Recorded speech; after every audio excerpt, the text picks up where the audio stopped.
Doctor, diabetes கண்ட்ரோலுக்கு walking போகிறது நல்லதா இல்லை ஜிம் போகிறது நல்லதா? உடற்பயிற்சி செய்கிறதுல நிறையா வகைகள் இருக்குது. அதில் நடைப்பயிற்சி, ஜிம்மில் போய் ஸ்ட்ரென்த் ட்ரைனிங் பண்ணுறது, மற்ற எக்யூப்மெண்ட்ஸை வச்சு உபகரணங்களை வச்சு பண்ணுறதெல்லாம் பண்ணுறது இருக்குது. சைக்கிளிங் இருக்குது, ஸ்விம்மிங் இருக்குது. இதில் மிக மிக முக்கியம், நீங்கள் எந்த உடற்பயிற்சி செஞ்சாலும் தொடர்ந்து அரை மணி நேரத்துலேருந்து 1 மணி நேரம் ஒரு நாளைக்கு பண்ணணும். இதில் வாக்கிங் அப்படிங்கிறது எல்லாரும் ஈஸியாக பண்ண முடியும், எந்த நேரத்தில் வேணாலும் பண்ண முடியுங்கிறதுனால நடைப்பயிற்சி கண்டிப்பாக பண்ணுங்கன்னு சொல்கிறோம். இது ஒரு நாளைக்கு அரை மணி நேரம் பண்ணுறது ஆரோக்கியத்துக்கு நல்லது. இது மட்டுமே பத்தாது. நிறைய பேர் நான் வாக்கிங் ரெகுலராக போயிட்டுருக்கேன், ஏன் சுகர் கண்ட்ரோல் இல்லை, ஏன் கொலஸ்ட்ரால் அதிகமாக இருக்குன்னு எங்களை கேட்குறாங்க.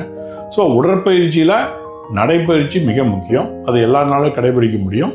இது மட்டுமே பத்தாது.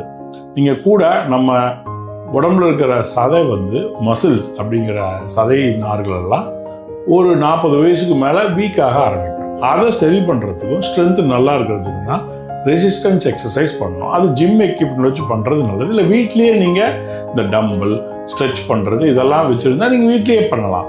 ஸோ உங்களோட சதைகளை நல்லா ஆரோக்கியமாக ஸ்ட்ரென்த்தோடு வச்சுக்கிறது முக்கியம். கூடவே நடைப்பயிற்சி முக்கியம்.